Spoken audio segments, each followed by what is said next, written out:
আসসালামু আলাইকুম। আর্সেনাল বাংলাদেশের উইকলি পডকাস্টে আপনাদের সবাইকে স্বাগতম। যারা আমাদের আগের ভিডিও এবং পডকাস্টগুলোকে সাপোর্ট দিয়েছেন তাদের সবাইকে ধন্যবাদ। আজকে আমাদের সাথে আছে অনিক, হাবিবুজ্জামান অনিক এবং সাজিদ রাব্বি। আপনারা সবাই এদের দুজনকে মোটামুটি যারা গ্রুপে রেগুলার আছেন তাদেরকে চেনার কথা খুব ভালোভাবেই। আজকে আমরা কথা বলবো আমাদের একাডেমি নিয়ে কিছুটা আমাদের অলরেডি যারা আমাদের ফার্স্ট টিমে ইয়াং গানার্স যারা আছে, যারা আমাদের অলরেডি আমাদের একাডেমি থেকে উঠে আসছে, হেল্যান্ড থেকে। ইভেন আমরা রিসেন্টলি যারা ইয়াং প্লেয়ার যাদেরকে পারচেস করছি, যেমন মার্টিনেলি, গুইন্ডোজির মতো ইয়াং প্লেয়ার যারা আছে, যাদেরকে নিয়ে আমরা ফিউচার চিন্তা করতে পারি কি পারি না সেগুলো নিয়ে আলাপ করবো। So thank you both of you join করার জন্য এবং ওয়েলকাম আমাদের উইকলি পডকাস্টে। সো আমি সরাসরি টপিকেই চলে যাই, যেহেতু আমাদের টাইম একটু আছে। আমরা আর্সেনাল অ্যাজ এ ক্লাব আমরা অনেকবার আর্সেন ওয়েঙ্গারের টাইমে আমরা দুইবার মোটামুটি ইউথ প্রজেক্ট করার আমরা ট্রাই করছি। ফার্স্ট সেস ফ্যাব্রিগাসের আমলে একবার, আবার ফ্যাব্রিগাস চলে যাওয়ার পরে আমরা রামজে, উইলশেয়ার, গিবস, চেম্বারলেনদেরকে নিয়ে আমরা আরেকবার ট্রাই করছি। Both time we failed. Arsene ওয়েঙ্গারের মতো একটা কোচ বোথ টাইম ইয়াং একটা যে প্রজেক্ট করার সে ফেল করছে। এন্ড নট লাইক যে আমাদের ট্যালেন্টের কোনো ঘাটতি ছিল, আই গেস এখানে অনেক কিছুর ফ্যাক্টর ছিল যে আমরা আসলে ব্যালেন্স টিম, প্লাস ওই সময় আসলে দেখা গেছে যেমন ফ্যাব্রিগাসের সময় প্লেয়ার গুলা চলে গেছে, আমরা ধরে রাখতে পারি নাই। আবার রামজের সময় দেখা গেছে যে প্লেয়ার গুলো আমরা একটু বোধহয় খুব বেশি এক্সপেকটেশন নিয়ে ফেলছিলাম কিছু কিছু প্লেয়ারের উপরে, গিবসের মতো বা ওই ইভেন জেনকিনসনও ছিল ওই গ্রুপের মধ্যে। সো আমরা বোধহয় একটু বেশি এক্সপেকটেশন নিয়ে আসছিলাম। সো অনেকদিন পরে অ্যাবসলিউটলি বলে না, একাডেমি থেকে 2-3 জন ছাড়া, যেমন আমরা কি বলে মার্টিনেলি যেমন বাইরে থেকে আসছে, গুইন্ডোজি বাইরে থেকে আসছে, এছাড়া রিস নেলসন, এমিল স্মিথ রো, সাকা, উইলক, এনকেতিয়া, মাইটলেন নালস, মোটামুটি সব একাডেমি থেকে আসা। এবং আমরা বিলিভ করি যে একাডেমিতে থেকে আসা তাদের মধ্যে একটা আর্সেনাল ডিএনএ কাজ করবে। সো তোমাদের কি মনে হয় যে আমরা কি এটা কি একটা মানে কম সময়, যেহেতু আমরা ফাইন্যান্সিয়ালিও একটু স্ট্রাগল করতেছি, আমরা অনেক বছর যাবত ইউরোপাতে আসি, এই বছর নেক্সট টাইম ইউরোপা খেলতে পারবো কিনা সেটাও জানি না। So it's like do you guys think যে এটা একটা মোক্ষম সময় আমরা এই ইয়াং গানগুলোকে আমরা প্রপারলি ইউজ করে নেক্সট সিজনের জন্য তৈরি করি বা ফিউচার ওভারঅল ফিউচারের জন্য তৈরি করি? সো অনেককে দিয়ে শুরু করি। অনেক, তুমি আমাদের বর্তমান যে ব্যাচ, স্পেশালি যারা অলরেডি ফার্স্ট টিমে চলে আসছে, আমরা একাডেমিতে পরে যাব, এদের নিয়ে তোমার জাজমেন্টটা কি, তুমি কেমন করে দেখো? থ্যাংক ইউ মিরাজ ভাই, আমাকে সুযোগ করে দেওয়ার জন্য আর্সেনাল বাংলাদেশের এই উইকলি পডকাস্টে কথা বলার সুযোগ দেওয়ার জন্য। আমি গ্রুপে আপাতত একটু ইনঅ্যাক্টিভ আছি, আমার ফেসবুকে আসলে ডিঅ্যাক্টিভেটেড আমার পড়াশোনা রিলেটেড কারণে। তো গ্রুপে যখন ছিলাম বিভিন্ন মানুষজনের সঙ্গে মতের পার্থক্য হয়েছে, কারোর সাথে একটু বেশি মতের পার্থক্য হয়েছে, কারোর সাথে মতের মিলও ছিল। সো আমার কোনো কথাবার্তায় বা কোনো আচরণে যদি কেউ কষ্ট পেয়ে থাকেন গ্রুপের, তো তাদের কাছে আমি ক্ষমা চেয়ে নিলাম শুরুতেই কথা। আর আপনারা হয়তো খেয়াল করছেনও, আর যদি খেয়াল নাও করে থাকেন তাহলেও আমি পার্সোনালি যেটা বলি যে আমি সবসময় আমাদের ইয়াং গানস বা যারা আর কি একাডেমি থেকে স্ট্রাগল করে মেইন টিমে আসে, এখানে স্ট্রাগল করে আমি বলতে বোঝাচ্ছি যে যারা একটা সার্টেন টাইম আসলে ইউথ টিমকে সার্ভিস দিচ্ছে, তারপরে তারা ওয়েট করছে তাদের অপরচুনিটির জন্য। হয়তো আনফেয়ারলি কেউ কেউ ট্রিটেড হয়েছে, বাট স্টিল তারা ছিল, লোনে গেছে, লোন থেকে ব্যাক করছে, একটা স্ট্রাকচারের মধ্যে দিয়ে যারা মেইন টিমে আসছে তাদের ব্যাপারে আমি সবসময় আসলে একটু অ্যাডভোকেট করি আর কি। আমি গ্রুপে আসলে যেখানেই পারছি, যখনই পারছি উইলককে ডিফেন্ড করছি, এনকেতিয়াকে, এডিকে ডিফেন্ড করছি। সো আমি ইয়াং গানসদের ব্যাপারে একটু পজিটিভ থাকার চেষ্টা করি, যারা স্ট্রাগল করে একটা স্ট্রাকচারের মধ্যে দিয়ে আসে। 2005 সালের দিকে যখন প্রথম ইউথ প্রজেক্টটা শুরু হয়েছে, ওই সময় সেস্ক ছিল, তারপরে আমাদের ক্লিশি, বেন্টলি, তারপরে ফিলিপ সেন্ডেরস, রেস, জেরেমি আলিয়াদিয়ের, এদের মতো প্লেয়ার, ইয়াং প্লেয়াররা তখন মানে মাত্র আমরা সেই অবস্থা আমাদের, আমরা আনবিটেন চ্যাম্পিয়ন হইছি, আমরা এফএ কাপ জিতছি, খুবই ভালো অবস্থা। কিন্তু এইটাও আমরা তখন জানতেছি যে বারক্যাম্প চলে যাবে, তারপরে ভিয়েরা বয়স হয়ে গেছে এদের, এরা চলে যাবে। সো ওই সময় আমরা রিয়েলি এক্সাইটেড ছিলাম। আলিয়া দিয়ের খুব ফাস্ট রান করতো, খুবই ভালো প্লেয়ার ছিল। Cesc Fabregas was like the new thing, খুব এক্সাইটেড ছিলাম। আস্তে আস্তে আস্তে আস্তে যেটা হইলো যে বয়স্ক প্লেয়াররা চলে গেল, ক্লেব, ফ্ল্যামিনি, এদের মতো প্লেয়ার, আদেবায়োর, এদের মতো প্লেয়ার যারা আর কি ওই সময় একটু বয়স্ক ছিল, একটু এক্সপিরিয়েন্স ছিল, তারা তাদেরকে আসলে যে স্টেডিয়ামের কারণে সেল করে দিতে হয়েছে। সো ওভারঅল ওই টাইমটাতে যদিও আমরা ফোর্থ হইতাম সবসময়, থার্ড ফোর্থের মধ্যে থাকতাম, কিন্তু টিম আসলে ছিলই দুইটা, ইউনাইটেড আর চেলসি। তখন আসলে সিটিও ওইভাবে ছিল না, লিভারপুলও স্ট্রাগল করতেছিল। সো আমরা থার্ড ফোর্থ মোটামুটি হবই, ইট ওয়াজ আর্সেন ওয়েঙ্গার, সো সে এটা পারতই। তারপরে আমাদের আসলো ব্রিটিশ কোর, মিরাজ ভাই যেটা বললেন, ব্রিটিশ কোরের ইয়েটা আসলো। ব্রিটিশ করে ওই যে যেটা এক্স্যাক্টলি ভাই বললেন, আমরা মেবি বেশি এক্সপেক্ট করে ফেলছিলাম, বিকজ ওখানে উইলশেয়ার ছিল, আমাদের সবার আদরের প্লেয়ার আসলে উইলশেয়ার। সো ও যে ধরনের খেলা দেখেছে ছোটবেলায়, র্যামসি ইনজুরি থেকে ব্যাক করার পর আসলে র্যামসি যে এইভাবে খেলবে আমি কখনো ভাবি নাই আর কি। পার্সোনালি আমি র্যামসির ইনজুরিটা সামনাসামনি দেখছি, মানে লাইভ দেখছি ওই সময়। তো এরপরে যে একটা প্লেয়ার যে আবার ব্যাক করে খেলবে, তারপরে গিবস, জেনকিনসন, অ্যাশলি কোল আসলে একজনই। সো নেক্সট অ্যাশলি কোল আসলে গিবস হইতে পারতো না, আমরা হয়তো বেশি এক্সপেক্ট করছি। জেনকিনসন মানে ওই তো আমরা ভাবছি স্যানিয়ার রিপ্লেসমেন্ট হবে জেনকিনসন, সেটাও ফেল হইছে। অক্স ছিল, অক্স ইনজুর্ড থাকতো, আমরা মানি আর না মানি অক্স ভালো ইনজুরি প্রবলেম ফেস করছে। এবং রাইট উইং এ আমাদের ছিল মানে ওয়ালকট, থিও। সো অক্স আসলে ওইভাবে চান্স কখনোই ওইভাবে পাইতো না, যেই জন্য আসলে গ্ন্যাব্রির নিয়ে অনেকে কমপ্লেন করতে পারে, কিন্তু আসলে কি আমরা মনে করি যে গ্ন্যাব্রি ওই সময় আমরা সবাই গ্ন্যাব্রির জন্য অনেক বেশি এনথুজিয়াস্টিক ছিলাম? একটা দুইটা ম্যাচ গ্ন্যাব্রি খেলতো, অনেক ভালো খেলতো, ইনজুর থাকতো, ওর নি ইনজুরি হয়েছিল, ওয়েঙ্গার এই জন্য ওকে তাও শেষমেশ ট্রাই করতে পারে নাই। তো এখনকার যেই কোরটা আসছে তার মধ্যে যদি আমরা দেখি, আমরা অনেক আগে থেকেই এদের ব্যাচটার মধ্যে নাইলস, উইলক, এরা কিন্তু সেম ব্যাচ, নাইলস, উইলক, এডি, এরা সেম ব্যাচ, এদের সঙ্গে এক পম ছিল। তারপরে বেনি ক্যাফোবে একটু আগের ছিল, কিন্তু এদের এই ধরনের ব্যাচটা ছিল। বেনি ক্যাফোবে কিন্তু এখন আমাদের মধ্যে নাই। এক পম যে আমরা ভাবছিলাম যে এক পম কোপায় ফেলবে একদম এসে, এক পম কিন্তু নাই, কই যে আছে এরা।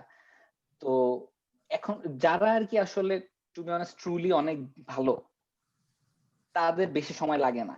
সাকা, তো সাকা আসছে, শাইন করছে, চলে আসছে মেইন টিমে। তারপরে মার্টিনেলি, যদিও সে আমাদের ইউথ প্রোডাক্ট না, কিন্তু নিজেকে চিনাইতে বেশি সময় নেয় নাই। সেম কথা হলো গিয়ে ফোর্ডেন, গ্রিনউড, এই ধরনের প্লেয়ারদের জন্য বেশি সময় লাগে না এদের শাইন করতে। কিন্তু এদেরও কি মানে ইউথে, মানে এইসব ক্লাবেরও ইউথে অনেক প্লেয়ার আছে বা ছিল যারা আসলে এইভাবে শাইন করতে পারে না যেভাবে আমরা এক্সপেক্ট করি। এডিএন কে তিয়া একটা দুইটা গোল মিস করলে আমরা হলো গালিগালাজ করি। তারপরে উইলক একটা দুইটা, উইলকের ডিসিশন মেকিং খারাপ আমরা সবাই জানি, কিন্তু স্টিল উইলককে তিনটা ম্যানেজার ভ্যালু করছে কোনো না কোনো কারণে, তার ওয়ার্ক এথিক, তার প্রেসিং, বিভিন্ন কারণে। So Willock can never be Saka in my opinion. সে ওই রকম, তার একটা সিলিং আছে, তার সাকার মতো সিলিং নাই। সো উইলক স্কোয়াড প্লেয়ার হইতে পারে ভালো, তা সে একটু ইমপ্রুভ করতে পারে ভালো, যে সে আমাদের সার্ভিস দিবে টু সাম এক্সটেন্ট। উইলক, এডি, এদের জন্য আমাদের গোল হইতে পারে যে তারা একটা সার্ভিসেবল মানে পর্যায়ে যাওয়ার পরে তাদেরকে যদি আমরা সেল করে দিতে পারি, কারণ তারা আমাদের তো মেইন টিমে খেলতে পারবে না সব সময়, তাদেরকে যদি আমরা সেল করে দিতে পারি, 20 মিলিয়ন পাইলাম বা 25 মিলিয়ন পাইলাম, যেটা ইওবির ক্ষেত্রে হয়েছে। ইওবির আমরা সারাক্ষণ গালি দিছি, কিন্তু ইওবি থেকে আমরা 40 মিলিয়নও পাইছি, যদিও মানে দাম প্রাইসটা অনেকের মতো একটু বেশি হইতে পারে, কিন্তু এভারটনের মতো তো না। এভারটন খেলাচ্ছে না, কার্লো অ্যানচেলত্তি ইওবি কে খেলাচ্ছে। সো মানে অনেক কিছুই বলার মধ্যে আমি হয়তো খেই হারাই ফেলছি, কিন্তু মানে ইয়াং প্রসপেক্টদের দুই ধরনেরই আছে, যারা আমাদের স্কোয়াডে খেলতে পারবে, যেরকম সাকা, মার্টিনেলি। পরে কারা কারা আসবে আসলে ওইটা নিয়ে হয়তো আমরা পরে আরো আলাপ করব, পরের পাইপলাইনে যারা, মানে মিগুয়েল আজিজ আছে, কট্রেল আছে, তারপরে হইলো গিয়ে নিকোলাই মোলার আছে, সিরজান ক্যাটলিন আছে। এদের মধ্যে থেকে কেউ হয়তো সাকার মতো চান্স পাবে, চান্সটা গ্র্যাব করে নিয়ে একদম মানে খুব ভালো খেলা শুরু করবে। এদের মধ্যে হয়তো কেউ লুকায় আছে। অবশ্যই আমাদের আলাপের আজকে একটা গুরুত্বপূর্ণ বিষয় হইতে পারে ফলারিন বালোগুন। তারে নিয়ে অবশ্যই আলাপ হবে, তারে নিয়ে বিভিন্ন মতামত থাকতে পারে মানুষের। তো আমার মতে হলো গিয়ে হয় এদেরকে একটু কয়েকদিন ম্যাচ খেলায় কাপ অথবা কিছু মিনিট লিগে দিয়ে বাইরের ওয়ার্ল্ডে শো করায় বেঁচে দাও কিছু একটা প্রাইসে, এটা একটা অ্যাপ্রোচ হতে পারে। আর যারা অনেক ভালো তারা তো আমাদের মেইন টিমে খেলতেই পারে। সো এই মানে আমার মতে হলো গিয়ে যে এইটাই অ্যাপ্রোচ হওয়া উচিত। আর আমরা একটু ধৈর্য ধরি আমাদের ইয়াং গানসদের নিয়ে, যে মানে সবাই এতটাও খারাপ না, আর কেউ চাইলেই আসলে সবাই মিলে থাকা হয়ে যেতে পারবে না। আমি মনে হয় অনেক কিছু বলে ফেললাম তো। হ্যাঁ, না তোমার, না থ্যাংক ইউ তোমার অ্যান্সারের জন্য। সো তোমার কথা ধরেই আমি রাব্বির কাছে আসি। যেমন এদিকে অনেকের অনেকগুলা পয়েন্ট টাচ করছে এখানে ব্রিফলি। আমরা অনেক ধরনের জিনিস দেখছি আর্সেনালের ইয়াং প্লেয়ার ম্যানেজমেন্টের ক্ষেত্রে। আমরা এখানে ন্যাব্রির মতো ভুল ডিসিশনও দেখছি। ঠিক আছে, ন্যাব্রিকে আমরা তখন চান্স দিতে পারতেছিলাম না। ন্যাব্রিকে আমরা তো বাট ওর পটেনশিয়াল নিয়ে তো আই গেস কারো কোনো ছিল না, তাই না? আমরা তাকে আমরা কেন কন্ট্রাক্ট সাইন করে এমন একটা টিমে দিতে পারলাম না? তারা আমরা ওয়েস্ট ব্রোমে এমন ভাবে কেন দিলাম যে এখানে টনি পুলিশের মতো ম্যানেজার তারা খেলাইলই না। ঠিক আছে, এখানে আমরা দেখি, আমরা কিছু কিছু ক্ষেত্রে দেখি আমাদের একাডেমি প্লেয়ার গুলাকে একদমই এক্সপোজার না ওরা পায় না, তারপরে আমরা তাদেরকে 1 মিলিয়ন, আধা মিলিয়ন, 2 মিলিয়ন এগুলাতে বিক্রি করি। আমরা কোনো আউটকাম তাদের কাছ থেকে নিয়ে আসতে পারি না, এমন অনেক প্লেয়ারই আমাদের মধ্যে দেখা গেছে। আবার কিছু প্লেয়ারকে আমরা একদমই আছে না তাদের, যেমন স্বাভাবিক আমরা হয়তো কোনো চান্স, যেমন এখন আমাদের অনেকগুলো স্ট্রাইকার, আমরা এখানে স্ট্রাইকার বালোদানকে ইচ্ছা করলে আমরা ওবামেয়াং এর আগে বসায় খেলাতে পারবো না। পটেনশিয়াল নিয়ে তো আমাদের অবশ্যই অনেকদিন আগে থেকেই কোনো বালোদান নিয়ে অনেকদিন আগে থেকে কথা হচ্ছে যে একাডেমিতে আমার একটা স্ট্রাইকার আছে বালোদান। আমরা মোটামুটি যারা কম বেশি খবর রাখে তারা জানে। বাট ওর কন্ট্রাক্ট আজকে টানতে টানতে টানতে টানতে এমন একটা অবস্থায় আসছে যে ও এখন মোটামুটি ফ্রিতে চলে যাবে, মোটামুটি বলাই চলে। এবং এটা আজকের সমস্যা না, এটা অনেকদিন আগের সমস্যা আর্সেনালের। এই সমস্যাটা নিয়ে তোমার কি মনে হয় যে আমরা যে একাডেমি প্লেয়ার বা ইয়াং প্লেয়ার, ওভারঅল ইয়াং প্লেয়ারদেরকে যে ম্যানেজ করা, আমরা যে ম্যানেজ করতে পারি না, একটা পাইপলাইন তৈরি করতে পারি না যে আচ্ছা এই প্লেয়ারের পরে এই প্লেয়ার আসবে, এই প্লেয়ারটা, এই সিনিয়র প্লেয়ারটা চলে যাবে, আমরা এখানে ওরে বসাবো। এই যে একটা বলে না একটা টিমের লং টার্ম প্ল্যান থাকে, ওইটা নাই আমাদের টিমের ফর লং টাইম। এটা তুমি আর্সেনাল কেমন দেখো, আর্সেনাল মতো ক্লাবের? না, আমার বেসিক্যালি আমি এটা কমপ্লিটলি এগ্রি করি যে আমাদের contractual situation, it has been a complete garbage for years now. I mean, the way Van Persie was allowed to leave, the way Nasri was allowed to leave, the way Ramsey was allowed to leave, এগুলো অনেকদিন ধরেই হচ্ছে। And management এখানে অনেক বড় একটা issue ছিল অনেকদিন ধরেই। এখন আশা করি আর্টেটা প্লাস এডু আসার পরে এখন এগুলো নিয়ে কাজ করছে। অবশ্যই সময় লাগবে এগুলো নিয়ে আগাতে, but this is one of the biggest things that we need to fix. Cause বালাগনের সিচুয়েশনটা মানে এটা খুবই হার্ট ব্রেকিং যে হিজ যারা like youth scouts and everything, ওদের রিপোর্টস অনুযায়ী he is one of the biggest talents around. And if we let him go for free, which is eventually going to happen, এখন যা শুনতেছে, that is going to be one of those tragedies like Ramsey, you know, যে এইভাবে আমাদের contractual situation গুলোর মানে এই bad contractual সিচুয়েশনের কারণে আমাদের এভাবে ক্ষতিগুলো হচ্ছে।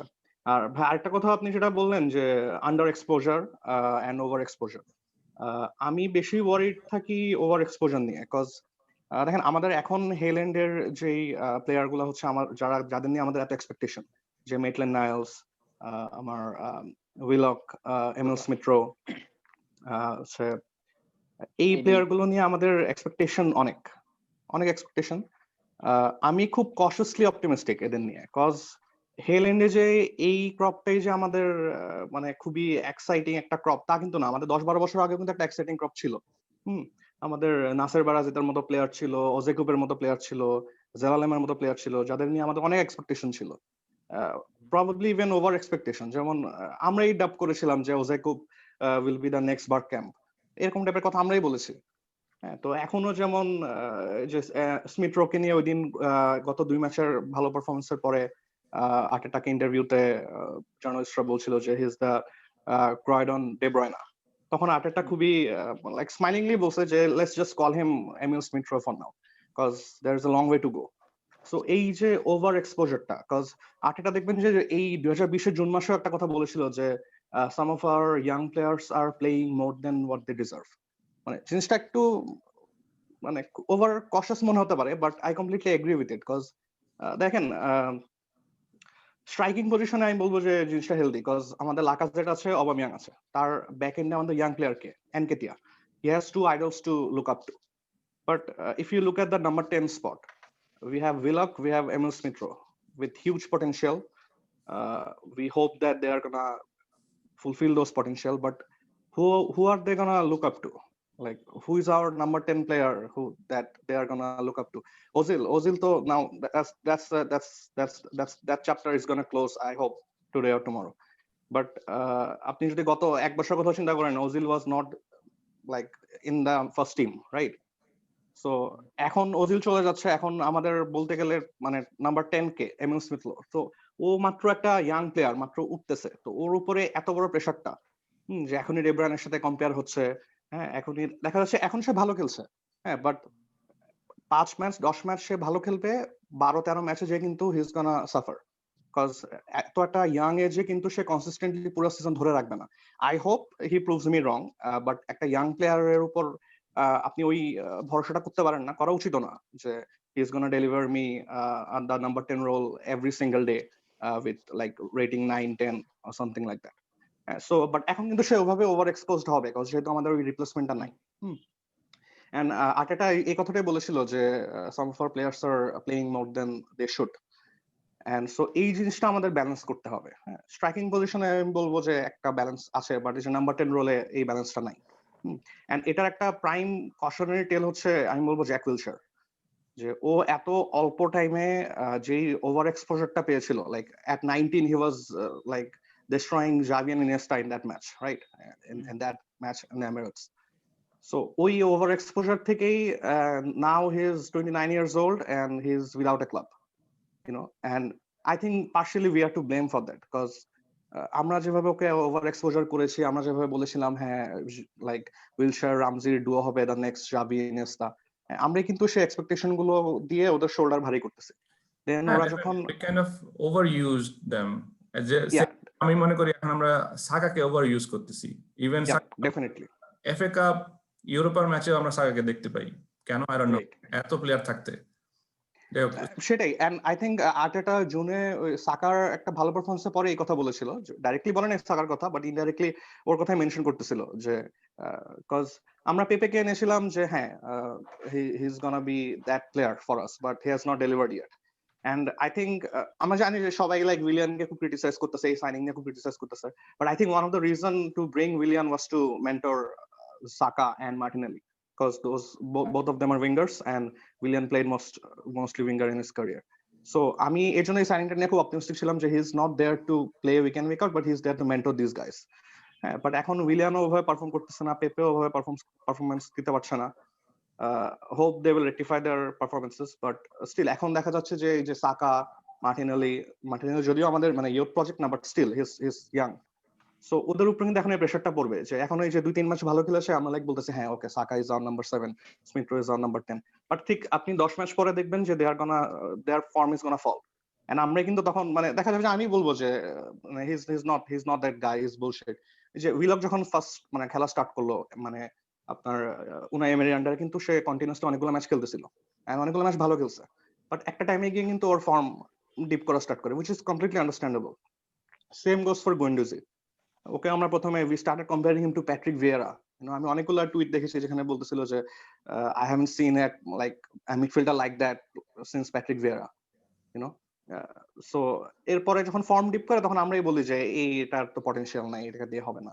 সো আমাদের এই জায়গাটা ব্যালেন্স করতে হবে। আমি specially worried about the number 10 position, I am specially worried about Willock and Smith Rowe, because we have to bring someone in, bring someone experienced, someone who is that calibre like Ozil, যে এই দুইজনকে mentor করতে পারবে, যাদেরকে look up two করে আমি ব্যাকআপে এদেরকে খেলাবো, হ্যাঁ, কাপ গেমে হোক বা গেমে হোক, বাট প্রতিটা ম্যাচে এদেরকে এক্সপোজ করা, I don't support that, I am really worried about that. Thank you Robi. অনেকের কাছে আবার আসি, আমাদের যে ওভারঅল এখনকার যে ফার্স্ট টিমের যদি আসলে এভারেজ এজ দেখা যায়, আমাদের কাছে কিন্তু একটা বলতে গেলে একটা আন্ডার 25 ম্যাক্সিমাম প্লেয়ার। টিএনই amazing talent, I guess he's 23, Gabriel 23, ওইখানে আমাদের সালিবা লোনে আছে, I don't know আসার পরেও চান্স পাবে কিনা, only 19 অথবা 20।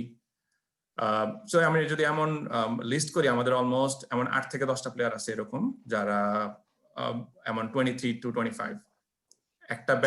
আমাদের একটা ব্যাচ আছে যারা কিনা অবামেয়াং, লুইস, উইলিয়ান, যারা লাইক অ্যাবাভ 28, 29, আর আরেকটা ব্যাচ হচ্ছে এরকম একদমই নিচে। আমাদের কিন্তু আসলে পিক এজ যেটাকে বলি আমরা, যে 25 to 30, এই রেঞ্জে কিন্তু আমাদের প্লেয়ারের সংখ্যা কম।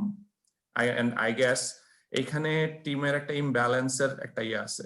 এখন আর্সেনালের কাছে ডিসিশন আই গেস এটা হবে যে আমরা কি যে প্লেয়ারগুলো আমাদের এখন 23-তে আছে, বা এমন 23, 21, যেমন কি বলে মাইটল্যান্ড 23, আমরা কি এদের জন্য ওয়েট করব, নাকি আমরা এমন 25, 26-এ পিকে, যেমন রাবি যেটা বলতেছিল যে আমরা পিক টাইমে আছে এমন প্লেয়ার আনবো? সো তোমার কি মনে হয় তখন ওদের গেম টাইম কমে যাবে না, যারা এখন মোটামুটি গ্রোথ মধ্যে আছে, এবং আমাদের যেই একাডেমি থেকেও যারা ওয়েট করছে, যেমন তুমি আজিজের কথা বলতেছিলা, তুমি বালোগান লাইনে আছে, বালোগান ছাড়াও যেমন কটরেল আছে, আমাদের লোনে কয়েকটা খুব ভালো ভালো প্লেয়ার আছে, বালার্ড থেকে শুরু করে আমরা। সো এই যে এই জিনিসগুলার জন্য আসলে আমাদের অ্যাপ্রোচটা কি হওয়া উচিত বলে মনে করো? আমি তো পার্সোনালি আমার মতে হলো গিয়ে যে আমরা আসলে কি এক্সপেক্ট করি, আমাদের অ্যাজ এ ক্লাব আমাদের এক্সপেকটেশনটা আসলে কি? আমরা কি চাই টপ 4-এ যাইতে? আমরা কি চাই ইউসিএল খেলতে?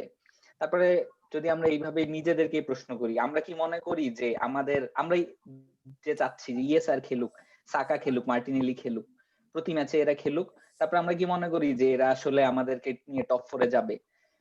একটা লিগ অনেক বড়, 38 ম্যাচের, এমন অনেক সিচুয়েশন আসবে যে যেখানে আসলে ইয়াং প্লেয়াররা আসলে কি যত বেশি খেলবে তত বেশি ওরা অপোনেন্ট দ্বারা স্টাডিড হবে। এটাও আমরা আসলে অনেক সময় হয়তো ভুলে যাই যে এই বড় প্লেয়াররা স্ট্রাগল করে মাঝে মধ্যে, এই জন্য যে অপোনেন্ট টিম স্পেসিফিক্যালি বড় প্লেয়ারদের জন্য প্ল্যান করে। এই যে আমাদের অবা বা আমাদের ভালো প্লেয়ার যারা লাকা, এদের জন্য অপোনেন্ট টিমও আলাদা প্ল্যান করে। নতুন প্লেয়ার যখন একদম শুরুতে আসে, তো ওরা মোটামুটি একটু এইটা থেকে একটু কম, এটা থেকে একটু বাইরে থাকে। যত ওরা বেশি বেশি খেলে, ওরা অপোনেন্ট দ্বারা স্টাডিড হয়, ওদের ফ্যাটিক চলে আসে এত বেশি ম্যাচ খেলার, সেই সব কারণে ওরা একটু ওদের ফর্ম ডিপ করে। এটা খুবই নর্মাল। ফর্ম ডিপ করলে আমরা আবার কি গালিগালাজ করি ওদেরকে, ফ্যান। তারপরে টুইটার এখন আছে, টুইটারের কথা বলেন রাব্বি ভাই। এই সোশ্যাল মিডিয়াকে আমি একটু হালকা ব্লেম করি এই জন্য, যে এই ওভার এক্সপোজারের জন্য। এই সোশ্যাল মিডিয়া আসার পরে এক একজন হয় অনেক বেশি উপরে উঠে যায়, কেউ একটা ম্যাচ খারাপ খেলে একদম পায়ের নিচে নামাই দিই আমরা। সো এইসব কারণে এরা আর কি এই ধরনের কি বলে ডে ইন ডে আউট এরা ভালো করতে পারে না। সো দেখা যায় যে কি বলবো, আবার খেয়ে হারায় ফেলছি, কি যেন বলতেছিলাম ভাই, প্রশ্নটা আরেকবার বলেন। প্রশ্ন ছিল হচ্ছে যে আমরা আমাদের প্ল্যানটা আসলে অ্যাজ এন আর্সেনাল ক্লাব, আমাদের যে পাইপলাইনটা করা দরকার, যে আমরা আসলে যেটা দেখতেছি আমাদের বর্তমানে আসলে পিকে প্লেয়ার নাই খুব একটা বেশি, আছে তারা কোয়ালিটি না, এলনানির মতো, ঠিক আছে, যাদেরকে আমরা ইয়ে করতে পারি না। বা আবার আমাদের প্লেয়ার গুলো এরকম যে আইদার 30+ অথবা বিলো 25। আমাদের যে আমাদের উচিত যে আমাদের পিকের কয়টা প্লেয়ার আনা উচিত, পিকের কয়েকটা প্লেয়ার আনার মতো ব্যালেন্স কি আমাদের আছে, বা আমরা চাইলেই আনতে পারতেছি এরকমও কিন্তু না।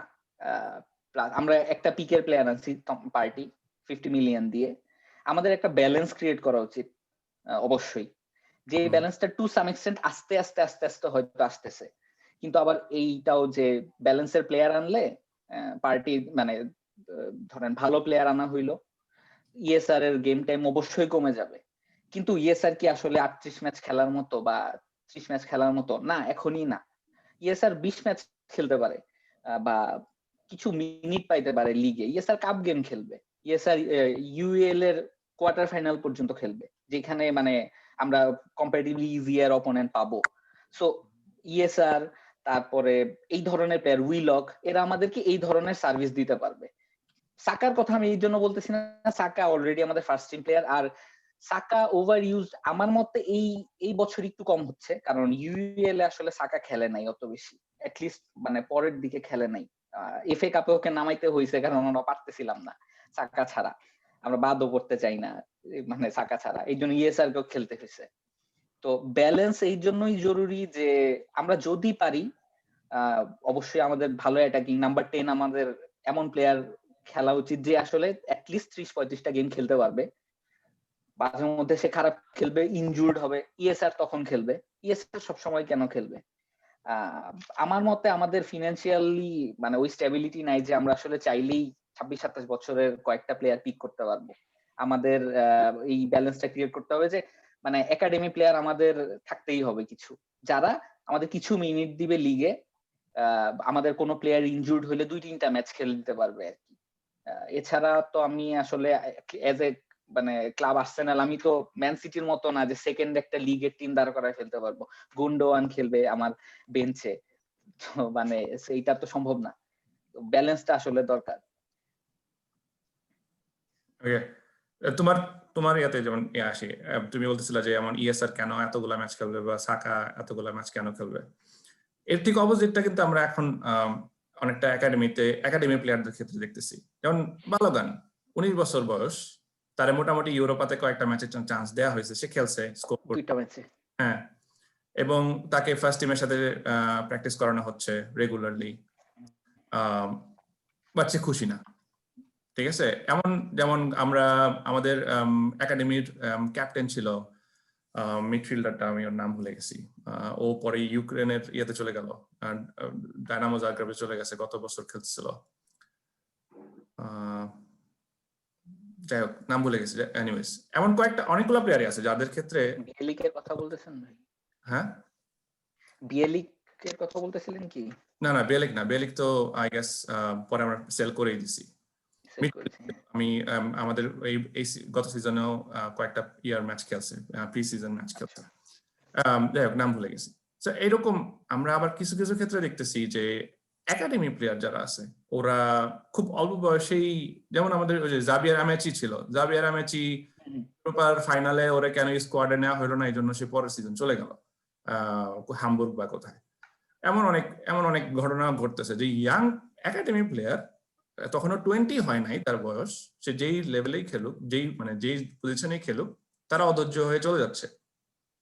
সো আমরা কি একাডেমিতে তাদেরকে আসলে যে বলে না যে আর্সেনাল, লাভ ফর আর্সেনাল যে ডিএনএটা ঢুকানো ভিতরে বা প্রসেসটা শেখানো, যে আসলে তোমার পাইপলাইন, তোমার হিয়ারার্কি, তুমি এইভাবে করে এই by the age of 23 you will be a part of first team অথবা ফার্স্ট টিম স্কোয়াড, ফার্স্ট 11 না হইলো ফার্স্ট টিম ওয়ার্ড, তাকে এই যে পাথটা দেখানো যে তুমি 19 তুমি যতই ভালো খেলো, তুমি 19 এক্সপেক্ট করতে পারো না যে তোমার আমি ওবামিয়াং লাকাজেট থাকার পরেও তোমার আমি টিমে খেলাবো, তাই না?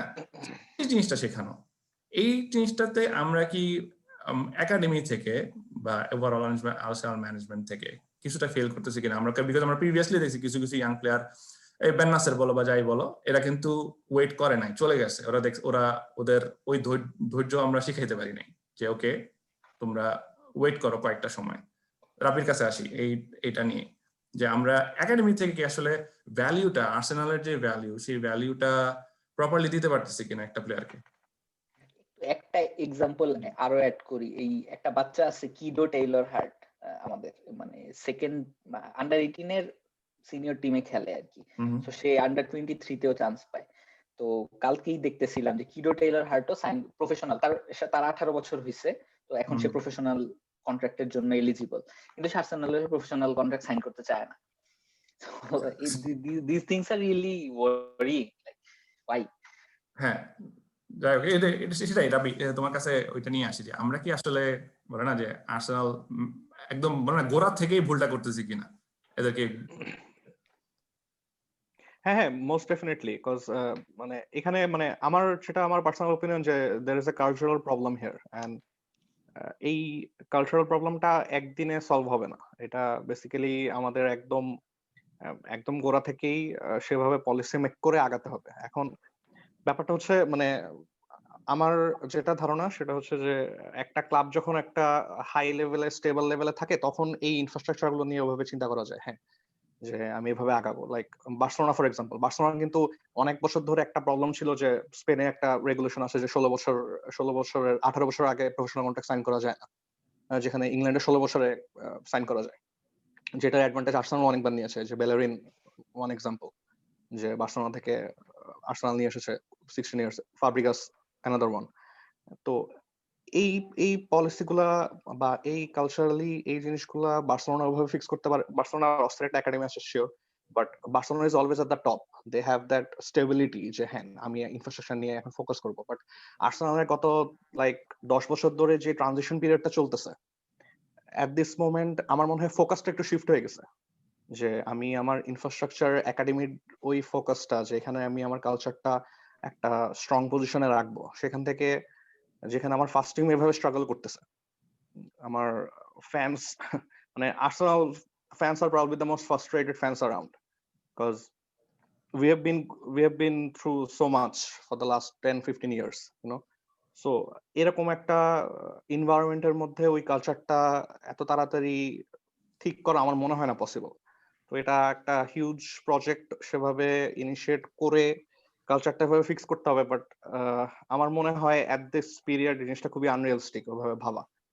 বিকজ একটা ক্লাবের মোরাল, একটা ক্লাবের লিগ স্ট্রাকচার বা লিগের পজিশনিং বা পারফরমেন্সের মানে অবস্থা, সেগুলোর উপরে বেস করে এরপরে ইনফ্রাস্ট্রাকচার গুলোর দিকে যাওয়া যায়। কারণ এখন ফোকাসটা ফার্স্ট টিমের অবস্থা এতই খারাপ বা এতই একটা ট্রানজিশন পিরিয়ডে যাচ্ছে যে ওই কালচারটা আই এম ওয়ারিড যে এটা মানে এত তাড়াতাড়ি ওভাবে ফিক্স করা পসিবল হবে কিনা। হ্যাঁ মানে তো মেবি এজেন্টরাও মেবি কিছুটা ফ্যাক্টর, মানে বিগ ফ্যাক্টর প্লে করে আর কি। হ্যাঁ মানে হ্যাঁ, মোস্ট ডেফিনেটলি বালোগানের ব্যাপারেও আর্টেটা বলছিল যে এখানে the club wants the player to stay, Balogun wants to stay, but the agent has other agendas. So এখন এত ইয়াং এজেই দেখা যাচ্ছে যে মানে এজেন্টরা ইনভলভ হয়ে যাচ্ছে প্লেয়ারদের সাথে, যে যে জিনিসটা 10 বছর আগে হতো না। 10 বছর আগে এই ধরনের কালচারটা ছিল না। এখন যত তাড়াতাড়ি এজেন্টদের সাথে ইয়াং প্লেয়ার গুলো ইনভলভ হয়ে যাচ্ছে। সো এখানেও মানে এই ব্যাপারটাও most definitely is a factor.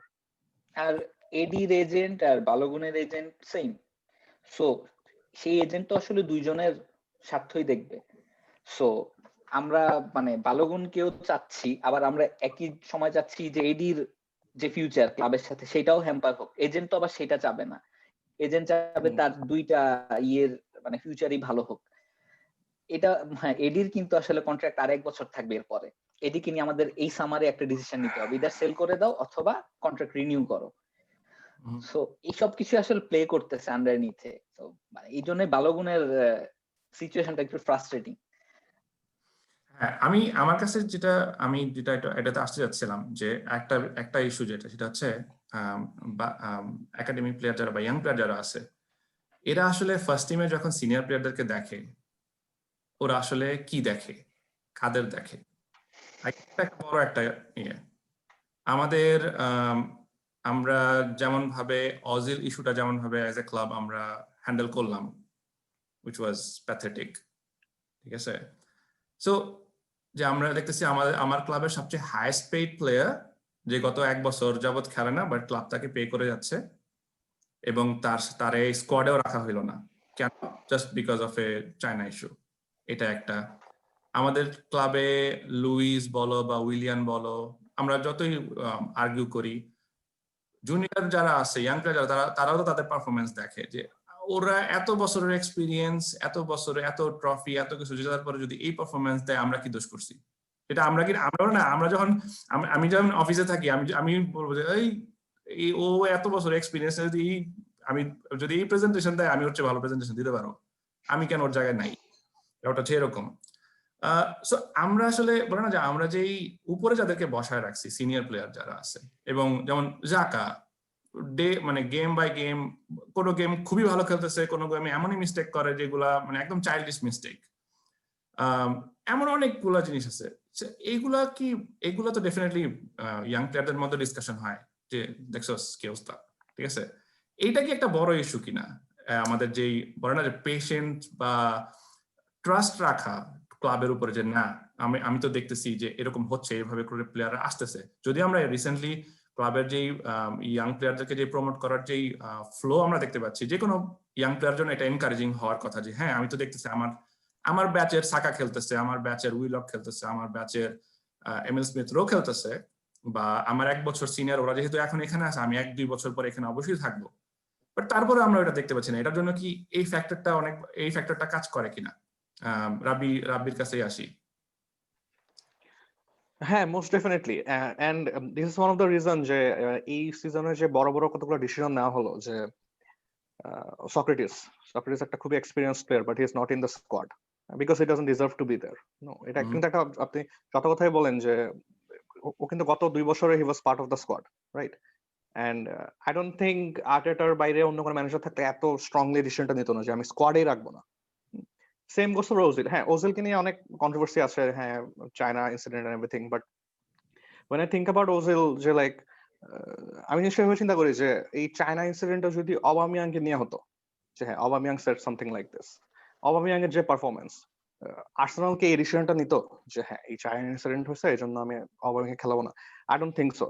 Because এখানে হ্যাঁ একটা কন্ট্রোভার্সি হয়েছে, আই এগ্রি, বাট এটা যে শুধুমাত্র, মানে এটা আমার personal opinion, people can differ, but শুধুমাত্র এই জিনিসটার জন্যই যে ওকে স্কোয়াড থেকে আলাদা করা হয়েছে, I think I disagree with that. আমার মনে হয় এখানে যদি অবামিয়াং থাকতো, আমার মনে হয় এই জিনিসটা হতো না, বিকজ এখানে অন্যান্য ফ্যাক্টর আছে, যে ওর পারফরমেন্স এন্ড এভরিথিং, অবামিয়াং যে ফর্মে ছিল, আমার মনে হয় না এরকম একটা জিনিস হতো। তো এই যে ওজিলকে ফার্স্ট টিমের থেকে এক্সক্লুড করা, সক্রেটিসের মতো প্লেয়ারকে ফার্স্ট টিম থেকে এক্সক্লুড করা, তো এগুলো কিন্তু big managerial decisions, huge. And that I think it really shows a strong character of Arteta. যে like হ্যাঁ, if you want to be in the squad, you have to deliver no matter who you are and no matter how experienced you are, because Socrates খুবই experienced একটা player, ওকে squad থেকে আলাদা রেখে holding কে স্কোয়াডে রাখা, এটা কিন্তু একটা, it shows a big example to the young kids out there. যে হ্যাঁ, মানে ভাইয়া যেটা বললেন যে এতদিন আমি যেটা দেখছি যে হ্যাঁ আমার থেকে মানে খুবই অ্যাভারেজ পারফরমেন্স দিচ্ছে, বাট এরপর উইক ইন উইক আউট খেলতেছে, এই জিনিসটা আর্টেটার আন্ডারে হচ্ছে না। যেমন উইলিয়ানের ব্যাপারটা নিয়ে আমরা খুব ক্রিটিসাইজ করছি, উইলিয়ান কিন্তু এখন মানে স্টার্টিং এ ছিল না last 2-3 match, and I think ওভাবে আর্টেটা ডিসিশন গুলো নিচ্ছে এন্ড ফিউচারেও নিবে। সো হ্যাঁ, এটা ডেফিনেটলি লাইক, আমি যদি একটা ইয়াং প্লেয়ার হতাম, আমি এটা দেখলে আমার খুবই জিনিসটা মাথায় ধরতো যে একটা এক্সপিরিয়েন্স প্লেয়ার ভালো খেলতেছে না, but he is still earning the big wages but not performing well. সেখানে আরেকটা বিগ পজিটিভ হচ্ছে যে আমাদের ইয়াং প্লেয়ার গুলো সেখানে এখন সুযোগ পাচ্ছে, এটাও একটা বিগ এক্সাম্পল। যে সাকা যতই ওভার এক্সপোজার কথা বলি, but they are getting the chances. হ্যাঁ, এটা একটা বিগ এক্সাম্পল যে কয়টা ফার্স্ট টিমের, লাইক প্রিমিয়ার লিগের ফার্স্ট টিমে এতগুলো ইয়াং প্লেয়ার একসাথে খেলতেছে। স্পেশালি চেলসির সাথে আমরা যেই অবামিয়াংয়ের পিছনে যে ট্রিওটা খেলালাম, like Emil Smith Rowe, Saka and Martinelli. I mean, like how many teams can do that? You know, so এটা একটা huge inspiration I think for the young guns out there যারা ফিউচারে এদের জায়গা নিবে at one time in the future. So হ্যাঁ, I think এই example গুলা, বাট এগুলা একটু ব্যালেন্সড হতে হবে। এখানে আমার এক্সপোজারের কথাও চিন্তা করতে হবে, আমার পারফরমেন্সের কথা চিন্তা করতে হবে, জিনিসটা একটু ব্যালেন্স আনতে হবে আর কি। আফিফ ভাই যেটা বললো যে আলটিমেটলি আমাদের এখন ওই রিসোর্সও নাই যে আমি যে টমাস পার্টি টাইপের আরো 3-4টা সাইনিং করব, হ্যাঁ, আমার ইয়তের সাথে ব্যালেন্সটা করার জন্য। ওই পজিশনে হয়তো আমরা নাই, বাট ওই পজিশনে আমরা একটা ট্রান্সফার উইন্ডোতে এটা করা পসিবল না। আর্টেটাকে সময় দিতে হবে, তাকে 4-5টা ট্রান্সফার উইন্ডো দিতে হবে, we have two be patient. আমরা যদি এখন আমাদের ওরকম আনরিয়ালিস্টিক এক্সপেকটেশন থাকে যে হ্যাঁ আমি নেক্সট ইয়ারের মধ্যে আমি চ্যাম্পিয়ন্স লিগে উঠে যাবো, আই ডোন্ট এক্সপেক্ট দ্যাট। আমার মেন্টালিটি হচ্ছে যে Arteta needs to have 3-4-5 transfer windows. We have to back him because I think he has showed enough. He deserves our backing. I think he has showed more than enough. He has showed much more than Unai Emery. and I think the board is backing him, and I think something good will come out of it in the end. জিনিস একটু বলতে চাই, একটা young প্লেয়ারের জন্য under 23 তে যারা খেলে বা রিজার্ভে যারা খেলে তাদের জন্য ফার্স্ট টিমের সাথে প্র্যাকটিস করতে পারাটাও অনেক বড় ব্যাপার। আমি কয়েকদিন আগে বা 1-2 বছর আগে একটা ভিডিও দেখছিলাম যেখানে জাস্ট উইলক, নাইলস এরা জাস্ট আলাপ করতেছে যে ওরা নার্ভাস ছিল কিনা ফার্স্ট মেইন টিমের সাথে প্র্যাকটিসের দিন। So it's a huge deal for them. আমাদের কিন্তু বেশ কিছু ইয়াং প্লেয়ার এরা কিন্তু ফার্স্ট টিমের সাথে নিয়মিত প্র্যাকটিস করে। কি ওদের জন্য একটা গাইডলাইন হওয়া বা ওদের জন্য একটা মানে সামনে রোড ম্যাপ হওয়া উচিত না যে আচ্ছা ঠিক আছে আমাকে ফার্স্ট টিমের সাথে প্র্যাকটিস করার সুযোগ দেওয়া হচ্ছে, তার মানে কি অবশ্যই ফার্স্ট টিমের কোনো না কোনো প্ল্যানের মধ্যে হয়তো আমি আছি, ফার্স্ট চয়েসে নাই, সেকেন্ড চয়েসে নাই, বাট কোনো না কোনো ব্যাকআপ প্ল্যানে হয়তো আমি থাকতে পারবো, নাহলে ফার্স্ট টিমের প্ল্যানের সাথে কেন আমি অ্যাডেড হচ্ছি? এটা একটা পজিটিভ হিসেবে নেওয়া উচিত আমাদের ইয়াং প্লেয়ারদের মধ্যে। হয়তো অনেকে নিচ্ছে, যারা নিচ্ছে তারাই আসলে স্টিক করতেছে। হয়তো কেউ কেউ আছে যে যারা আসলে দেখতেছে যে না আমি আসলে I am much better than that, like আমি শুধুমাত্র ফার্স্ট সেমিস্টার প্র্যাকটিস করব এরকম আমি না, আমি আরো বেটার, ভালো গুণ, সে আরো বেটার, সে আরো ভালো প্রসপেক্ট দেখতেছে নিজের, প্লাস এজেন্টও তাকে অবশ্যই মানে তার সঙ্গে বোঝাপড়া আছে এজেন্টেরও, তখন তারা আরেকটু হার্ড ডিসিশনে যায়। পেন নাসের, তারপরে এই আমাইচি, এই ধরনের প্লেয়াররা, কিন্তু কিছু কিছু প্লেয়ার কিন্তু থেকে যায়। সো আমাদের আসলে এদেরকে নিয়েই আগাইতে হবে।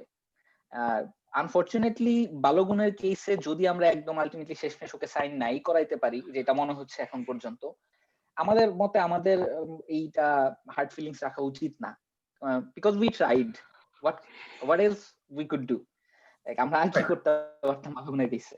হ্যাঁ অবশ্যই, সেটা হচ্ছে যে একটা আছে যে আমরা আসলে এই এজে ও যেহেতু মানে একদমই আনপ্রুভেন একটা ট্যালেন্টকে জাস্ট বিকজ ও একাডেমি ওর জন্য আসলে একটা কথা আছে না যে আমরা যেমন একজন ন্যাবরির কথা বলি, এমন কয়েক ডজন একাডেমি প্লেয়ার যারা বেরিয়েছে যারা কোনোদিন এখন আর ফার্স্ট টিম তো দূরের কথা মানে ছিল প্রফেশনাল ফুটবলই চোখে হয়তো দেখে না।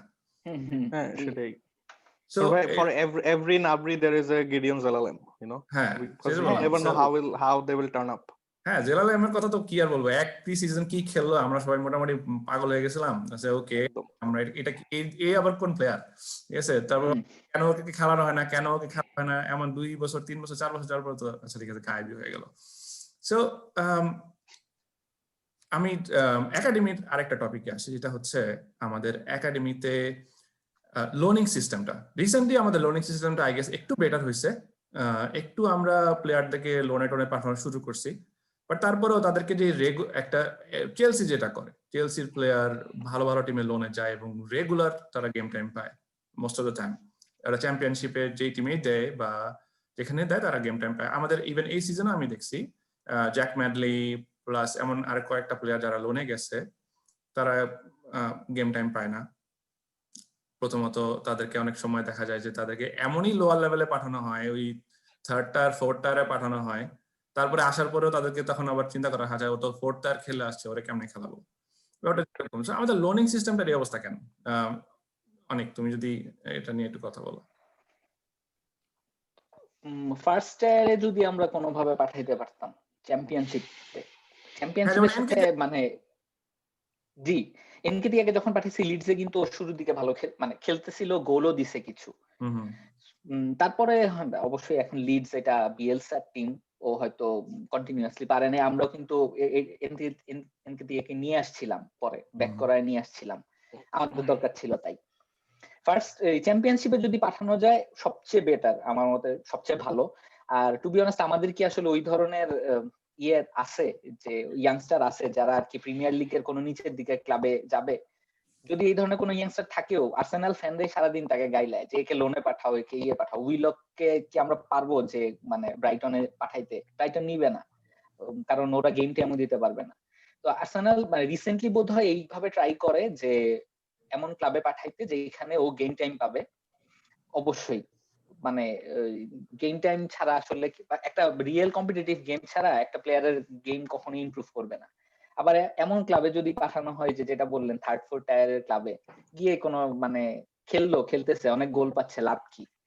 সো এইটা চেষ্টা করা উচিত যে মানে অবশ্যই চ্যাম্পিয়নশিপের কোন টিমে, চ্যাম্পিয়নশিপের এমন টিম যেগুলো আর কি প্লে অফ রান দেয় আর কি, ওই অ্যাটলিস্ট প্রথম 6টা বা 7টা এই ধরনের টিমে যদি পাঠানো যায়, এটা ক্লাবের মধ্যে ভালো আন্ডারস্ট্যান্ডিং এর কথা, মানে আন্ডারস্ট্যান্ডিং এর ব্যাপার। আমাদের যারা মানে একাডেমির ম্যানেজার মার্টেসাগারকে আরো বিগ রোল প্লে করতে হবে, যে এইভাবে আমাদের প্লেয়ার গুলোকে এমবেলিশ করে করতে হবে যে হ্যাঁ আমাদের প্লেয়ার এটা ভালো আছে, তুমি খেলাও, ওকে নিয়মিত গেম টাইম দাও, তোমার লাভ হবে।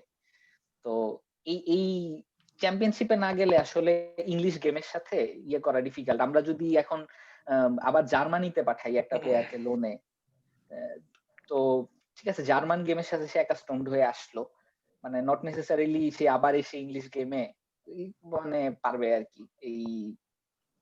এই জন্য আমার মতে চেষ্টা করা উচিত যে মানে চ্যাম্পিয়নশিপের টিমে পাঠানোর চেষ্টা করা উচিত।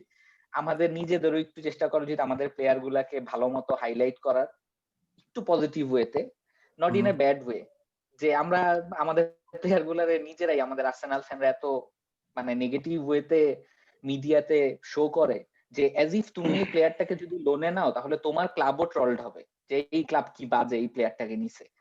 ইওবি কে এভারটন নিছে, এরপরে কি হইলো, আর্সেনাল ফ্যানরা এভারটনকে ট্রল করলো যে তুমি ইওবি কে নিছো। মানে নট অনলি ট্রল করছে, ওদের ওয়েবসাইটে গিয়ে, ওদের ওয়েবসাইট, ওদের সোশ্যাল মিডিয়াতে গিয়ে কমেন্ট করে আসে, মানে ওই লেভেলের যে জি আমাদের এগুলো দিন শেষে আমাদেরই ক্ষতি না, মানে আমরা একটা প্লেয়ারকে আমরা ইউজ করতে চাই, পরে লোন থেকে ব্যাক করায়, অথবা আমরা কয়েকদিন খেলায় আমরা অ্যাটলিস্ট কিছু অ্যামাউন্ট। ব্রিউস্টারকে কি জীবনে লিভারপুলের ফ্যানরা ট্রল করে না, সোলানকে ওকে ট্রল করে না। দিন শেষে আমরা আবার কি কান্নাকাটি করব, এরা 20 মিলিয়নে সেল হইলো, সোলানকে 20 মিলিয়নে সেল হইলো, দেখছো লিভারপুলের সেলিং পলিসি কত ভালো। অবশ্যই আমাদের লিভারপুল চেলসি সেলিং পলিসি ভালো, কিন্তু এর মানে এই না যে মানে অনেক কিছু একসাথে কানেক্টেড। সো আমাদের এইটাও খেয়াল রাখতে হবে আর কি।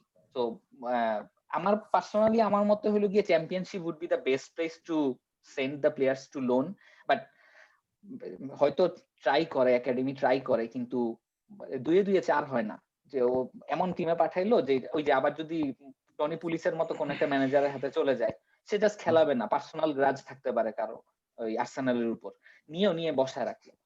সো তারপর প্লেয়ারও গেল আনহ্যাপি হয়ে, তারপরে হইলো গিয়ে খেলতেও পারলো না, ব্যাক করে কোনো লাভই হইলো না দিন শেষে। এটাই হচ্ছে, মানে আই হোপ যে এটা একটু ইমপ্রুভ করবে, বাট সেটাই আর কি। এই ব্যাপারে আশাই করতে পারি বড় জোর যে লোন আরো ভালো ক্লাবে লোনে যাবে, স্পেশালি চ্যাম্পিয়নশিপের ক্লাবে। মানে জিনিসটা খুবই স্যাড যে লাইক আপনি চিন্তা করেন যে আমার মতে মানে the most ideal situation is to send a young player to loan in the like lower tier premier league টিমে। But if you think about it, the last player we sent on loan in a lower tier Premier League team was Jack Wilshere 10 years ago to Bolton. So আমরা গত 10-12 বছরে চেম্বার্সকেও পাঠাইছি, চেম্বার্সকেও যেমন, আচ্ছা হ্যাঁ chambers ছিল, but ফুলহ্যামে ছিল, ফুলহাম রেলিগেটেড হয়েছিল এবার, হ্যাঁ রিলেটেড হয়েছিল, বাট উইলশায়ার বোল্টনে যাওয়ার পর কিন্তু লাইক খুব ভালো পারফরমেন্স দিচ্ছিল, এন্ড ইভেন চেলসির সাথে man of the match performance দিয়েছিল। জন টেরি দেন টুইট করেছিল যে like what a player he is. এরকম টাইপের মানে আমার ফিডব্যাক কোন প্রিমিয়ার লিগের টিমের কাছে লোন করে পাঠানোর পর গত 10-12 বছরে কিন্তু এই জিনিসটা হয়নি। তো জিনিসটা খুবই স্যাড। লাইক আর্সেনালের যে ইউথ লেগেসি আছে, আমাদের এক্সপেকটেশন থাকবে যে এরকম টাইপের জ্যাক উইলশার সিনারি আরো হবে, বাট ইটস স্যাড যে গত 10-12 বছর এটা মানে রিফ্যাব্রিকেট করেনি। হ্যাঁ রিসেন্ট টাইমে আই গেস দুইটা প্লেয়ারই লোনে গিয়ে খুব শাইন করছে। সেটা হচ্ছে একটা হচ্ছে ইএসআর, লাস্ট সিজন হাডার্সফিল্ড, ওইখানে হাডার্সফিল্ডের সবাই খুব তারে প্রেজ করছে। রিস নেলসন যখন ইয়াতে ছিল জার্মানিতে, হ্যাঁ তখন সে ভালো করছে। এমন এই ছাড়া আর আসলে আমরা যাদেরকে লোনে পাঠাই, এই রিসেন্টলি আমরা এই সিজনে বালার্ডকে নিয়ে অনেক কথাবার্তা শুনতেছি। বালার্ড ব্ল্যাকপুলে ভালো খেলছে এবং যার কারণে তার লোন এক্সটেন্ডও করানো হয়েছে। সো যেটা হয় যে আছে না যে প্লেয়ার নিজেকে অনেক কিছু মনে করে একাডেমিতে থাকতে, বাট তখন তারা যখন লোনে পাঠানো হচ্ছে সে আসলে ওইখানেও গিয়ে পারফর্ম করে না। তো এই ইস্যুও আর্সেনালকেও হ্যান্ডেল করতে হয়। তো আমরা অলমোস্ট আমাদের আমরা না 1 ঘন্টার ইয়ার কাছাকাছি চলে আসছি কথা বলতে আসলে কথা বললে অনেক কথা শেষ হয় না। আমি ফাইনাল কোশ্চেনটা করার আগে আমাদের যে বর্তমান যে ইয়াং প্লেয়ার আছে তাদের যদি রেটিং বলো বা তুমি তাদের আসলে বলো না কি দেখো যে তারা কি আসলে আর্সেনালে এক হতে পারে, ওর আর্সেনালের ফার্স্ট টিমের প্লেয়ার হবে, সেকেন্ড হতে পারে ওর আর্সেনালের স্কোয়াড প্লেয়ার হবে, অথবা তুমি আর্সেনাল ওদের কোনো ফিউচার দেখো না, ওদেরকে সেল করা ছাড়া কোনো অপশন নাই। আমি একটা করে নাম বলি, তোমার দুজন একজন করে বলতে ইয়া করি। আই গেস এই লিস্ট থেকে আমরা সাকা মার্টিনেলিকে দূরে রাখতে পারি না, এটা নিয়ে কোনো কনফিউশন নাই। ইএসআর রিসেন্টলি উঠতেছে। সাকা মার্টিনেলিকে আসলে আমরা যদি ভালো করতে না পারি তাহলে ওদেরকে আমরা রাখতে পারবো কিনা সেটা নিয়ে আমার ডাউট আছে। হ্যাঁ, ওটা সেরকম আর কি। আমরা ইএসআর রিসেন্টলি ভালো করতেছি, ইএসআর নিয়ে কথা বলি। ইএসআর নিয়ে তোমাদের কি মতামত, একজন করে যদি বলো। রাব্বি ভাই। ইএসআর, আমার পার্সোনাল অপিনিয়ন হচ্ছে ইএসআর এর ফিউচার কমপ্লিটলি ডিপেন্ড করে আর্সেনাল ট্রান্সফার পলিসির উপর, যে the number 10 we are gonna bring, তার উপর ইএসআর এর ফিউচার অনেক ডিপেন্ড করে, because he needs someone to look up two, or we need another Ozil kind of player, যার উপর বেস করে, যার আশেপাশে ও ট্রেনিং করে এন্ড যার ব্যাকআপ হিসেবে খেলে he can shine, because at the moment we have no one at that place, absolutely no one. জিনিসটা খুবই ওয়ারিং। সো ওর আমার মতে the number 10 signing we are gonna make, এটা শুধু আর্সেনালের next couple of season define করবে না, এটা ইএসআর এর ফিউচারও ডিফাইন করবে। অনেক আমি জাস্ট চাই যে ইএসআর একটা বার্কলি কেস না হোক, সে যেন মানে হ্যাঁ খুব ভালো খেলতেছে, আমাদের খুব ভালো খেলতেছে, এক সময় গিয়ে তাকে অ্যাস্টন ভিলায় লোনে খেলতে হচ্ছে, ইয়েতে বার্কলি কেস না হোক। ইএসআর আমাদের হয়ে গ্রিলিশ হোক, একটা আস্তে আস্তে ভালো করুক। এখন স্টেডি হয়ে উপরে উঠুক, ওকে স্টেডি হয়ে উপরে উঠুক। হ্যাঁ, মাইটল্যান্ড নাইস অনেকগুলো সিজন হয়ে গেল, বহুত এমন কোন পজিশন নাই যে প্লেয়ারটা খেলো না, বাট তার নিজস্ব মিডফিল্ড ছাড়া বাকি সব পজিশনে খেলে। মাইটল্যান্ড নাইস তোমাদের কি মনে হয়, আমাদেরকে তারা সেল করে দেওয়া উচিত, বা তারা নাকি আজীবন সেই এরকম স্কোয়াড প্লেয়ার হয়ে মাঝে মধ্যে চান্স পাবে এরকমই থাকবে? রাবি। মেটল্যান্ড নাইস, ভাই আপনি যে কথাটা বললেন যে গোলকিপার বাদে মনে হয় এমন কোনো পজিশন নাই যে ও খেলে নাই, সো আমার মনে হয় ও গত 2-3 বছরে ও ফার্স্ট টিমে অনেক চান্স পাচ্ছে, but I think at some point he is losing his identity. So like when I think about ESR, I know what I'm gonna get. When I talk about Martinelli, I know যে কোন পজিশনের player, কোথায় খেলবে। But when I talk about Maitland Niles, আমি জানি he is gonna work hard. আমি জানি যে he is gonna give everything he has. He is gonna put all of that into that football pitch. But or actual position কি, ও এখন ও কি মানে আমাদের লেফট উইং ব্যাক, ওকে আমাদের ব্যাকআপ ফর টেরনি, ওর আইডেন্টিটিটা কিন্তু আমরা এখনো কমপ্লিটলি শিওর না। And I think Maitland Niles নিজেও শিওর না যে what's his best position. He once started as a central attacking midfielder, then he wanted to play as a center midfielder. Then আমাদের প্রয়োজন বশত he had to play in left back, left wing back. এমনকি FA কাপে তো খুবই ভালো খেললো left wing ব্যাকে, তখন we were convinced যে we have to keep him. মোটামুটি তো শিওর হয়ে গিয়েছিল যে চলে যাবে। এফএ কাপ ফাইনালের পরে ওর ইন্টারভিউ শুনে আমার মনে হয়েছিল যে is not gonna stay, but এরপরে সে এখনো আছে। But recent performance and everything এও I'm not convinced যে he is gonna stay for long, because I think to find his own identity he has to move, he has to play week in week out, because ওকে কিন্তু আমরা ESR এর সাথে তুলনা করতে পারি না যে ও এখন teenager 18-19, he is 24 now. So he has to play, he has to find his place, and what he has to find out what his best position is, and he has to play a lot now. So I think he's gonna move. আমার মতে আসলে নাইলসের আর্সেনালের ফিউচারটা একটু মানে এখন একটু confusing আর কি। ও আমার মনে হয় না আর্সেনালে ও বেশি দিন স্টিক করলে ওরও ক্ষতি।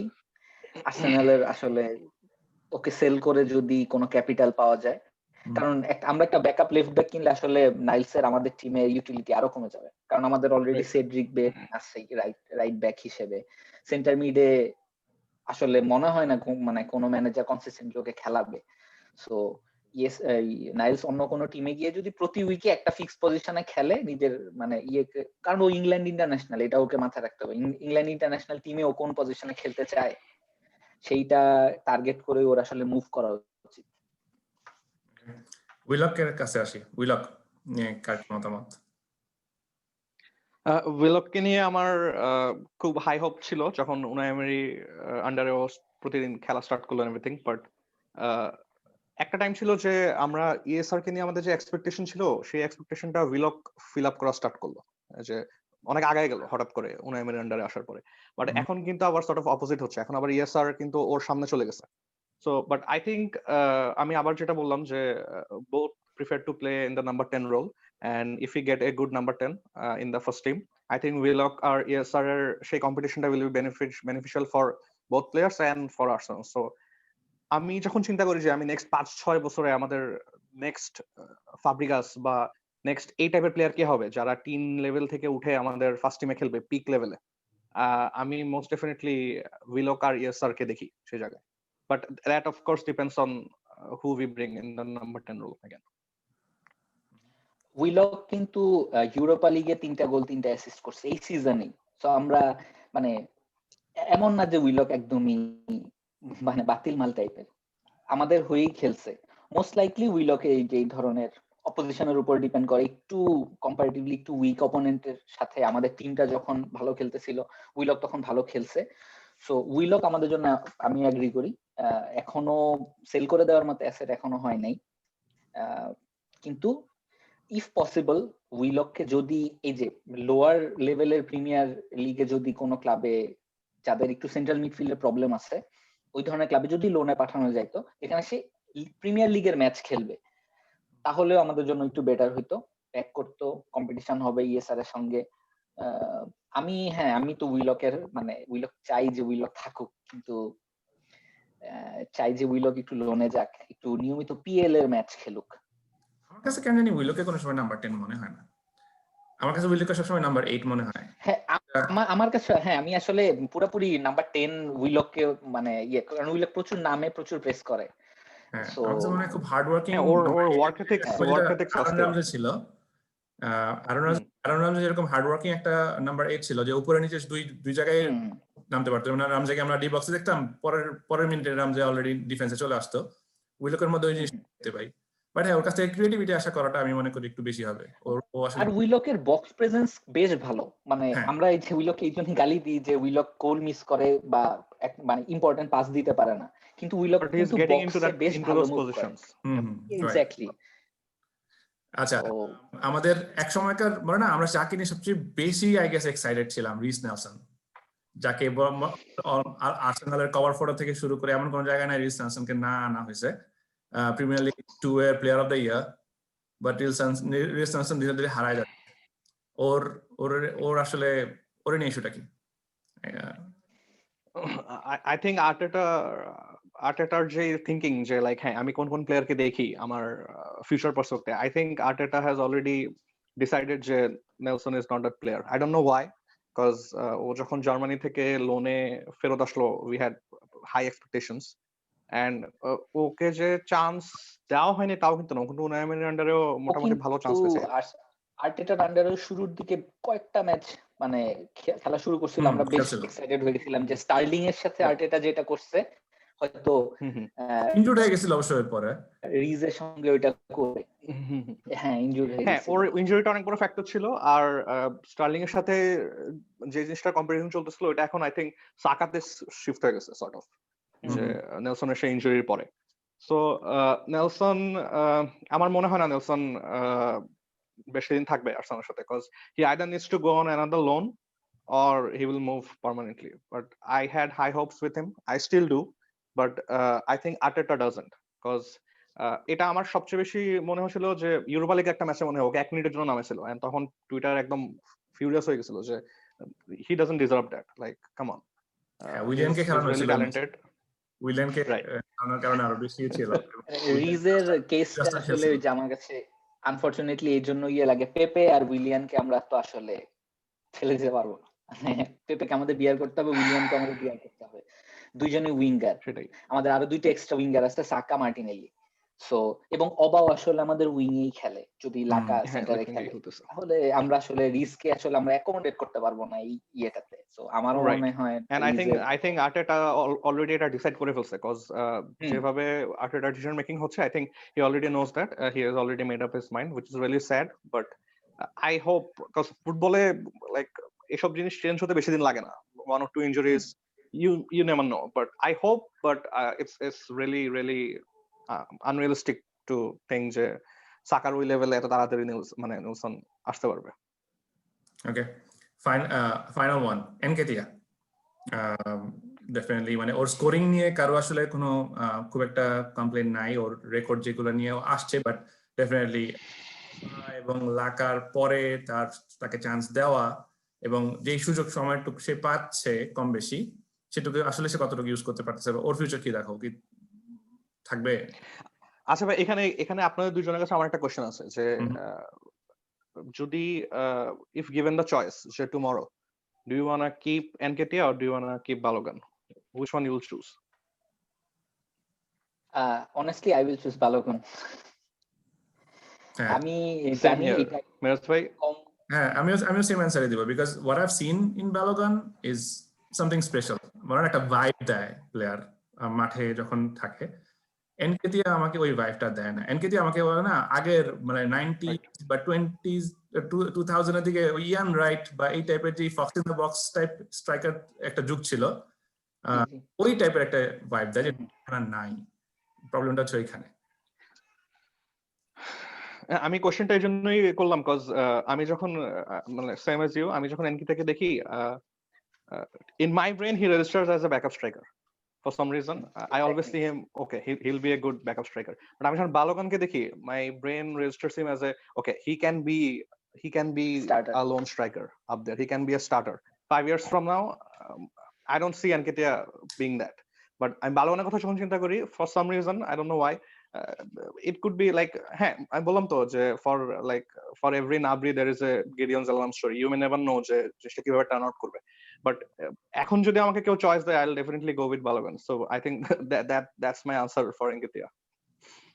All right, thank you both of you.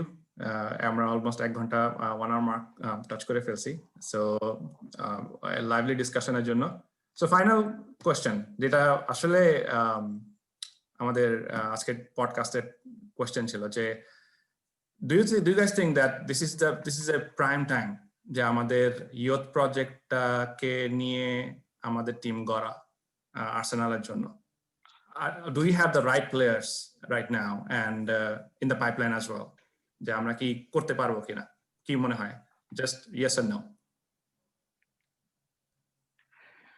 Yes, definitely yes, but with an asterisk যে we need 1 or 2 peak players to help them guide the process. আমার মতে এটা একটু ডিফিকাল্ট এই জন্য কারণ ফাইন্যান্স, আমরা এখন মানে ফিনান্সিয়ালি এটা আসলে specially with all of this things, with Covid reason, budget, everything, এটা রিয়েলি ডিফিকাল্ট। উইদাউট ইউরোপ আমাদের ইউথ প্লেয়ারদের দিয়ে টিম বানাইলে আমরা আবারও মানে ভালো প্লেয়ার লাগে আসলে টিমে, মানে ভালো প্লেয়ার বলতে এক্সপিরিয়েন্সড ভালো প্লেয়ার লাগে যারা আমাদেরকে খুব বাজে কিছু 1-0 ম্যাচ জিতাবে। সো এইগুলা আমরা মানে এগুলা ইস্যু সর্ট আউট করতে হলে আমাদের কিছু এক্সপেরিয়েন্স প্লেয়ার লাগবে প্রবাবলি। আমার মনে হয় এই জন্যই আসলে উইলি খারাপ খেলতেছিল, তারপরেও তাকে কিছু ম্যাচ টানা খেলাইছে মিকেল, যে what if he can do something. So but that didn't work out. So আমার মতে এটা বেশ ডিফিকাল্ট। সো এখন এইটা মনে হয় না হবে। অলরাইট, থ্যাংক ইউ দুইজন, থ্যাংক ইউ ডিসকাশনের জন্য, সময়ের জন্য, স্পেশালি আর্সেনাল বাংলাদেশকে দেওয়ার জন্য। যারা আমাদের ইউটিউব চ্যানেল থেকে এই পডকাস্টটা দেখবেন তাদের সবাইকে ধন্যবাদ। আমাদের পডকাস্টগুলো শেয়ার করতে পারেন বাংলাদেশে যে কোনো কমিউনিটিতে, যেহেতু আমরা বাংলায় কথা বলছি most of the time. So share করতে পারেন। আপনাদের কোনো ভালো ওপিনিয়ন থাকলে বলতে পারেন। যদি কোনো ক্রিটিসাইজ করার থাকে, আসলে কোন টপিকটা নিয়ে ক্রিটিসাইজ করছেন সেটাও বলতে পারেন। জাস্ট মানে জেনারেল ক্রিটিসিজম না করে আর কি, যে আমরা এইটা ভালো করতে পারি বা এই জায়গাটাতে আমরা একটু ইমপ্রুভমেন্ট করতে পারি, এটা হয়তো বলতে পারেন। So thank you. দেখা হবে ইনশাআল্লাহ নেক্সট উইক অন্য নতুন কোনো গেস্টদেরকে নিয়ে, নতুন কোনো টপিক নিয়ে। আল্লাহ হাফেজ।